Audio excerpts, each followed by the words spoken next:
Alors, on va faire un peu un saut de conceptualisation de la conceptualisation de l'Apocalypse, une espèce de tentative de la conjuguer avec un genre littéraire contemporain. Donc, et si je retournais dans le passé et je tuais mon grand-père avant qu'il ne rencontre ma grand-mère? À chaque fois que je suis témoin d'une telle constatation naïve, venant d'un récemment initié aux ramifications du voyage temporel, je ne puis m'empêcher d'esquisser un sourire en coin. Car cette idée a un attrait indéniable et une portée immédiate pour introduire les problèmes engendrés par une causalité non linéaire. Comme pour le paradoxe du menteur, le paradoxe du grand-père propose une indissolubilité logique. Si oui, alors non. Sinon, alors oui. Ce jeu d'abstraction ouvre la question du temps et permet d'apporter des ramifications aux possibilités épistémologiques du concept. C'est vraiment le terme, hein? C'est même pas moi qui l'invente. Si Heidegger pouvait encadrer l'être dans le temps, c'est que le temps dévoilait graduellement le devenir. De spéculer sur la dissociation de la ligne du temps, c'est prendre à revers un présupposé philosophique profondément ancré dans une conception phénoménologique de l'être humain. Quoique l'efficacité de certains récits qui en ressortent soit discutable, l'idée du voyage dans le temps est une forme de Gedanken expériment. Et c'est le propre de l'expérience de pensée d'ouvrir la voie vers un potentiel de savoir. Pour certains récits, le voyage dans le temps n'est qu'une excuse pour exercer une forme de sociocritique, à la manière de la dystopie. Mais dans le récit qui interroge la causalité grâce à la dissociation temporelle, suivant le modèle du paradoxe du grand-père, les ramifications épistémologiques peuvent être extrêmement riches, sans pour autant figer le savoir dans une modélisation. Dans le cas d'œuvres qui poussent ces ramifications vers une limite, comme The End of Eternity d'Isaac Asimov et The Accidental Time Machine de Joe Haldeman, la mise en scène du temps, d'une perspective hors du temps, permet même d'établir un processus de figuration de l'éternité, dans laquelle s'insère une inquiétante idée, celle de l'hors-temps ou de l'hors existant. La même force qui semble motiver l'idée morbide de tuer ses propres conditions de possibilité pousse à sonder les limites eschatologiques établies par une conception donnée du temps. Peut-on parler d'un processus nouveau en rapport à la conception de la fin? Pourquoi est-ce que l'ouverture des possibilités chronologiques, qui à prime abord semble être un processus positif, pointe vers l'idée d'un espace négatif de temps, où il serait impossible d'inscrire l'existence? Est-ce possible de penser l'infini temporel? L'écrivain Rudy Rucker a déjà qualifié le voyage dans le temps comme une power chord de la science-fiction. Cette analogie sous-entend autant de faiblesse que de force pour ce motif maintenant commun. En effet, la power chord en musique pop est à la fois synonyme de facilité et d'accessibilité. Si en effet elle rend la pièce musicale immédiatement accrocheuse, elle permet aussi aux musiciens une certaine paresse quant à la composition d'une pièce populaire.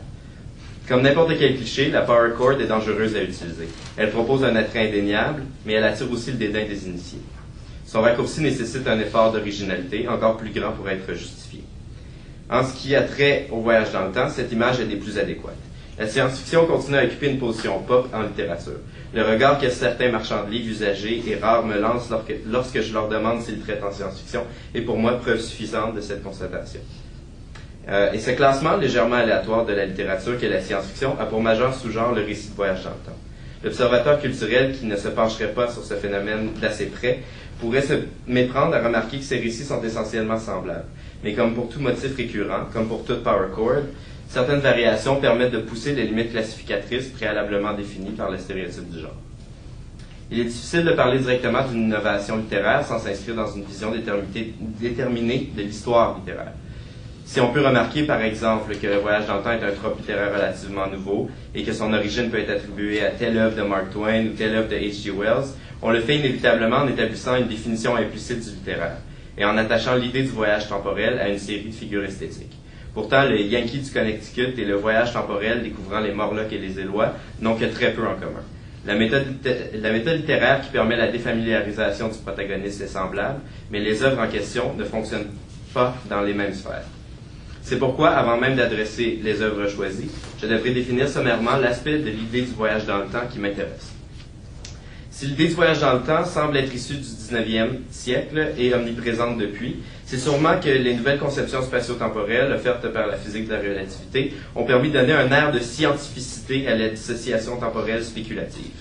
Mais à l'intérieur même de ce sous-genre se sont faufilés plusieurs types de narrations qui font usage du jeu chronologique à différents échelons. Les œuvres qui, ici, m'intéressent le moins sont celles qui utilisent les cartes temporelles à des fins de défamiliarisation.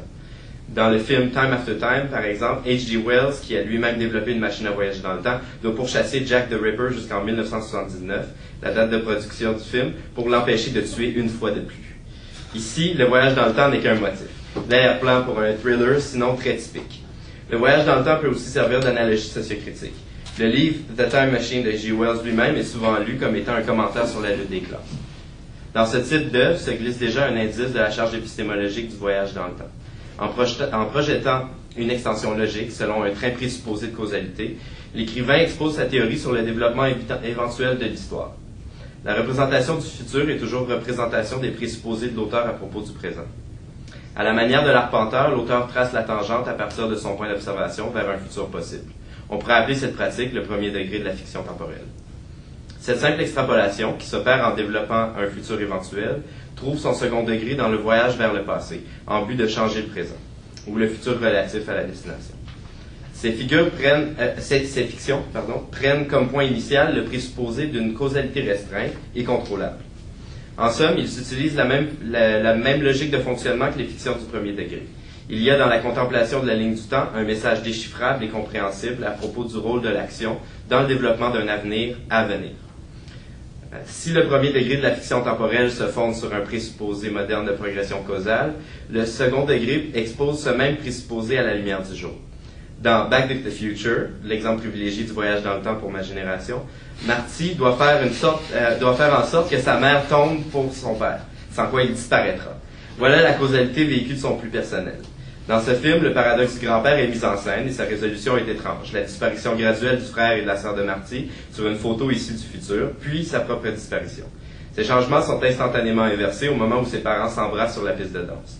Sans trop s'attarder sur cette manifestation populaire d'un motif extrêmement commun au XXe siècle, on peut se poser quelques questions qui pointent vers l'élément qui est ici d'intérêt. Qu'est-ce qui fait du baiser la cause initiale? Pourquoi Marty ne disparaît-il pas immédiatement suite au dérangement initial dans la causalité menant vers sa naissance? Voilà mon degré zéro. Les paradoxes nécessairement engendrés par l'ouverture de la causalité ne peuvent être abordés qu'en interrogeant à nouveau ce qui est entendu par l'idée de temps. Penser au temps hors de sa causalité est une entreprise quasi impossible. C'est pourquoi tenter de théoriser cette conception du temps doit se faire de façon graduelle et lente, sans quoi les subtilités seraient perdues sous le voile du paradoxe initial. La première distinction à faire problématisera la notion de voyage dans le temps. Elle entretient un rapport privilégié avec l'idée du causal et la conception idéale du devenir. J'utiliserai le modèle de Minkowski, qui consiste à faire du temps une quatrième dimension qui s'ajoute aux trois dimensions spatiales. Selon cette conception, les diverses dispositions spatiales sont superposées l'une à l'autre sur la dimension temporelle. Et le statut unique du temps dans la conception phénoménologique de l'être humain expliquerait pourquoi nos sens n'ont accès qu'à une seule disposition spatiale à la fois. Nous suivons point par point la ligne du temps. Ainsi, ce n'est que par analogie avec l'espace que nous pouvons même parler d'une ligne de temps. En fait, le temps n'est vécu qu'en tant que point. Bon, il est maintenant 10h40.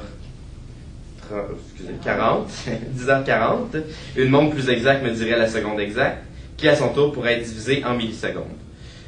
Comme au cinéma, l'addition de l'infinité de points, au cinéma, l'infini consiste en 24 images par seconde, permettent la perception d'un devenir, d'un déroulement.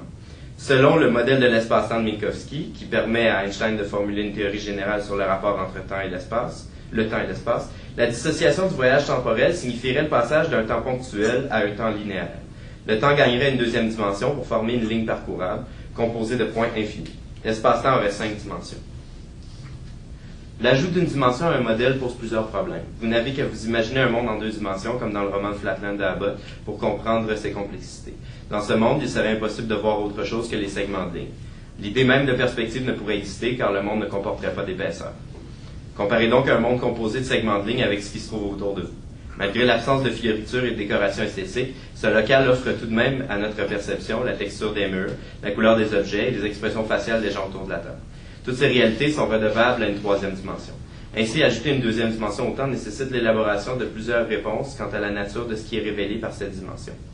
Par exemple, le fait de passer de point à ligne sous-entend la perception d'un début et d'une fin, s'ils existent. Ces abstractions s'expriment plus simplement. Si je peux voyager dans le temps, qu'est-ce qui m'empêche de partir à toute allure vers le futur pour visiter la fin des temps? Dans The Accidental Time Machine, cet élément de temps bidimensionnel est isolé grâce à certaines manipulations littéraires de la part de Haldeman. Premièrement, le voyageur n'est ni en contrôle de sa destination spatiale, ni en maîtrise de son saut temporel. Au début, Matt Fuller, le protagoniste et voyageur temporel du roman, observe sa machine disparaître pendant une milliseconde, puis elle disparaît un peu plus longtemps. Suivant la méthode de l'observation scientifique, il calcule qu'à chaque fois, la machine disparaît à peu près 11,8 fois plus longtemps. De plus, elle bouge légèrement, et son déplacement semble s'accroître exponentiellement. Le premier saut de Matt le projette 39,54 jours plus tard, et il apparaît en plein milieu de la rue adjacente à son lieu de départ. Dès lors, il est projeté dans une série de mésaventures où le saut temporel est plutôt nécessité que le choix. Plus il avance, plus l'étendue des sauts le projette dans des mondes de moins en moins reconnaissables. De Boston, il réapparaît 177 ans plus tard dans une société fondamentaliste du New Hampshire qui est gouvernée par un Jésus robotique se proposant comme second avènement. Puis la machine le situe 2000 ans plus tard dans une utopie de la consommation en Californie. Comme vous pouvez l'imaginer, Haldeman se permet de faire usage du degré premier du voyage dans le temps en proposant des caricatures sociales de plus en plus éloignées de notre actualité. Mais deux forces principales motivent l'Odyssée de Matt et la continuation de son exploration temporelle. Premièrement, lors de son premier saut, de presque 40 jours, Matt devient un criminel. Suite à sa réapparition, il se fait reconnaître comme la dernière personne à être entrée chez Dopey Denny, son fournisseur de drogue, et celui qui accepta de lui prêter une voiture de métal qui agirait comme cabine pour sa machine. Suite à sa disparition, Dopey Denny subit une crise cardiaque attribuée au choc de voir la voiture et Matt disparaître. 40 jours plus tard, Matt est le suspect numéro 1 pour le meurtre de Denny, et il est également accusé du vol de la voiture, quoique le fait qu'elle soit sans roue laisse les policiers perplexes. Lors de son premier séjour en prison, il se fait approcher par un avocat qui lui dit « This is peculiar. A little while ago, a messenger brought to my firm an envelope with 2 cashier's checks and instructions. One check was for me, and it more than covered the expense of my coming across town. The other was $1 million to apply towards your bail, which, I just found out, is exactly $1 million. The courier left a message. Don't read it out loud. It said, get in the car and go. » Ce seul indice de la possibilité de retourner dans le passé, car Matt devine que la seule personne en mesure de l'aider dans cette situation serait un lui-même du futur, devient sa motivation pour progresser de l'avant. Matt reste optimiste malgré ses visites dans plusieurs civilisations sans voyage temporel. S'il continue à avancer, il se retrouvera un jour en mesure de retourner dans le passé pour financer sa propre liberté. Le deuxième élément qui pousse vers le futur est une rencontre que fait Matt au 5e millénaire. Il se fait aborder par une vaste intelligence artificielle prénommée LA, qui semble gouverner la majeure partie de l'Ouest nord-américain. LA est en mesure d'expliquer la machine à voyager dans le temps de Matt. There are countless other four-dimensional membranes, but what's important are the five-dimensional ones that can be made to envelop ours. Your broken gravitron generator attracted one of these beasts and apparently made a permanent connection. Permanent from our point of view, instantaneous, hardly noticeable in 5 dimensions. But in ours, Matt said, it made a closed time-like curve, in a way, but that would only make a time machine that went backwards in time. Yours moves forward faster and faster. Something in that 5-dimensional brain is connected to a huge singularity in our brain, the heat death of the universe, the end of time. It's more than 10 to the 1,000th power years in the future. The stars die, the black holes evaporate, and finally everything stops moving. I want to go find out whether I can die. L.A.'s smile was almost severe. I think we can help each other. En fait, L.A., en tant qu'être immatériel qui ne nécessite ni subsistance ni énergie, désire se projeter vers la fin des temps en vue de répondre à la seule question à laquelle elle ne peut encore répondre. La limite du temps permettra-t-elle de mettre limite à mon existence? C'est à partir de ce moment que Matt cesse de contrôler les sauts temporels de sa machine. L.A. s'associe à lui, mais avec comme seul but d'accélérer sans cesse la fréquence des sauts. Dès son introduction, L.A. exprime ses intentions, mais la semblance d'éternité qu'elle projette leurre Matt. La vie éternelle ne sous-entend pas la patience. Graduellement, L.A. impose son désir de la fin. Étant donné les distances grandissantes entre les points d'arrimage à la réalité spatio-temporelle, il devient de plus en plus difficile de maintenir Matt en vie. L.A. lui propose d'améliorer sa machine avec des sources d'oxygène et de nourriture. Elle en profite pour s'intégrer à la machine. Ainsi, Matt et L.A. sont en compétition en tant que ghosts in the same machine. Le désir de Matt pour le retour, en but de se sauver lui-même d'une incarcération à vie, est contrebalancé par le désir d'L.A. De sonder la fin de l'univers. Dans cet amalgame de conscience se trouve une figure qui permet une autre perception du temps hors du temps. En abordant le sujet, j'ai tenté d'éviter de faire une histoire du récit du voyage temporel. qui aurait commencé avec les Memoirs of the 20th Century de Samuel Madden, puis le 2440, Rêve s'il n'en fut jamais de Louis-Sébastien Mercier, etc. C'est que je présupposais qu'il y avait plus d'affinité entre la fiction qui adresse le degré zéro du voyage temporel et certaines autres formes d'écrit qu'entre, disons, Connecticut Yankee and King Arthur's Court et ces mêmes fictions. Par exemple, lorsque Saint-Augustin interroge la nature de l'éternité, il écrit « Qui est celui qui arrêtera cet esprit volage afin qu'il demeure un peu dans un état ferme et qu'il contemple un peu la splendeur de cette éternité toujours immuable, pour la comparer avec les temps qui ne s'arrêtent jamais et voir comme il n'y a point du tout de comparaison, puisqu'au lieu que la durée du temps ne se forme que de plusieurs mouvements passagers et qui seraient passés tous ensemble, l'éternité au contraire n'a rien en soi qui se passe, mais que tout y est présent. Et ce qui ne se rencontre point dans le temps, dont il n'y en a nul où tout soit présent, puisque tout le passé est chassé par l'avenir, et que tout l'avenir succède au passé. Au lieu que tout le passé et tout l'avenir soient formés et accomplissent leur cours par la puissance de cette éternité qui ne cesse jamais d'être présente. On remarque que certaines narrations qui font usage du jeu chronologique sont en concordance avec les réflexions d'Augustin. Ainsi, on peut affirmer que la machine, qui, depuis Wells, est mode privilégié d'un tel anachronisme, n'est pas primordiale à l'établissement d'une mise en scène du temps hors du temps. Les notions de royaume éternel et de l'existence suite à l'Apocalypse ouvraient déjà depuis longtemps la possibilité d'une telle réflexion. Elles permettent aussi de développer la prochaine distinction nécessaire pour tenter de figurer l'éternité. The End of Eternity de Isaac Asimov se termine avec les mots With that disappearance, he knew, came the end, the final end of eternity, and the beginning of infinity. Je serais tenté de laisser ces phrases sans explication, tant elles pourraient sembler poétiques et cryptiques pour ceux qui n'auraient pas lu le livre. Mais en fait, dans le livre d'Asimov, l'éternité est une institution mise en place par les premiers voyageurs temporels en vue d'améliorer le sort général de l'humanité en tout temps. Les éternels veillent et ajustent la chaîne causale en vue d'arriver à une moyenne générique de bien-être. Ainsi, l'éternité est une institution conséquentialiste qui, par le biais d'un panoptique temporel, observerait la somme de l'humanité comme un seul et même tout. Cette institution, qu'on pourrait qualifier de totalisante, est encadrée de deux points problématiques. À ses débuts, au 24e siècle, l'éternité est fondée grâce à un voyageur temporel venant du 78e siècle.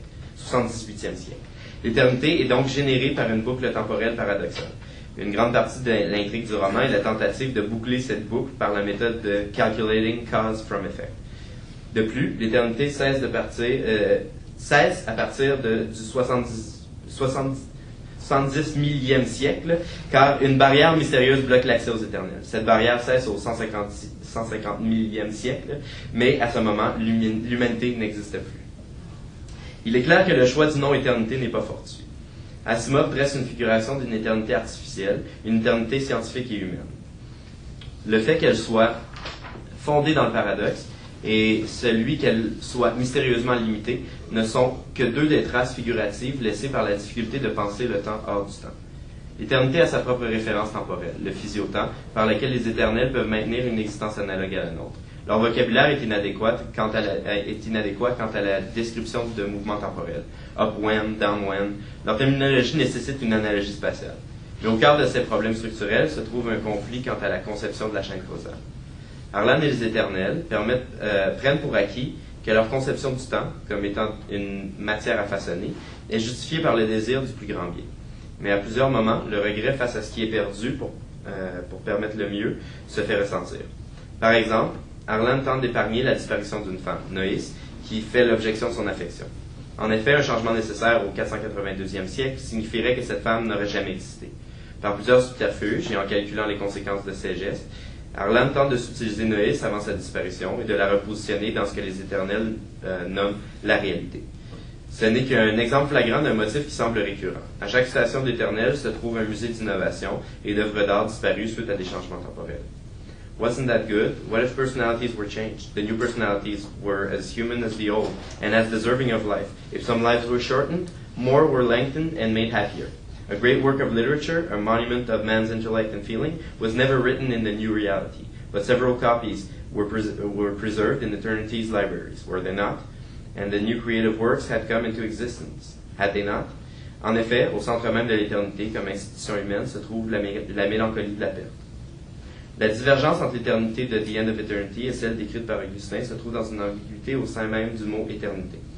En fait, éternité peut vouloir dire à la fois sépiternel, ou qui perdure, et atemporel. Lorsque Augustin qualifie Dieu d'éternel, il se réfère à sa qualité atemporelle. Dieu est hors du temps. Par contre, dans The End of Eternity, la principale occupation de l'institution de l'éternité est de faire perdurer l'humanité et de la meilleure façon possible. Il y a donc, à même le concept d'éternité, une coïncidence entre le qualificatif et le quantitatif, entre le « pour des siècles et des siècles » et le « Amen ». En jouant aux yeux panoptiques de l'institution conséquentialiste, les éternels d'Asimov se bloquent accès à l'infini. Ici, le paradoxe temporel rejoint le paradoxe du discours prophétique sur la fin. Lévinas exprime mon point clairement.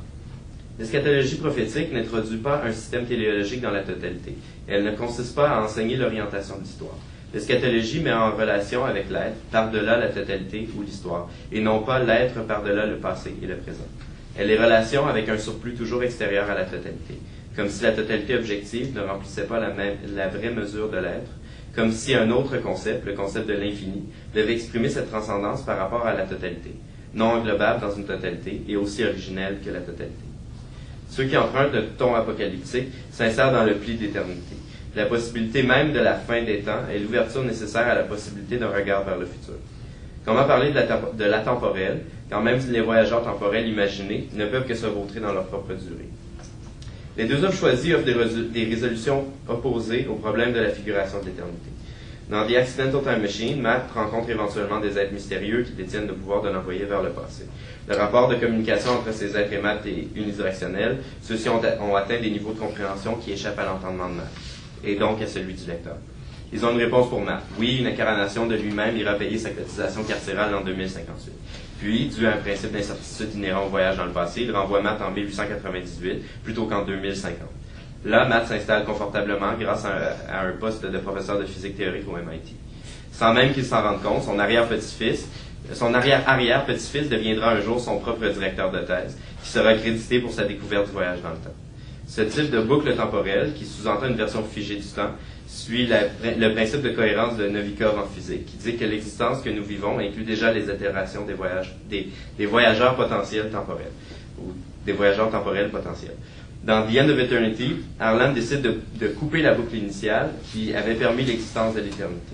Ainsi, il promeut une chaîne causale alternative qui verra la recherche nucléaire supplanter la recherche temporelle. Il est très fortement suggéré que cette existence est la nôtre et qu'Harlan aurait contribué aux découvertes de Fermi. Cette représentation de la ligne de temps comme multiple est théorisée par Everett et est présentement une des interprétations de la physique quantique qui détient le plus de crédibilité. La théorie d'Everett et celle de Novikov sont deux visions alternatives de la causalité qui s'opposent dans le domaine de la physique théorique. Mais la réflexion sur l'infini temporel et la figuration d'une éternité ambiguë ne nécessite pas de résolution à cette opposition, sauf peut-être celle d'esquisser un sourire en coin devant la naïveté de vouloir résoudre le paradoxe de l'éternité en les formalisant.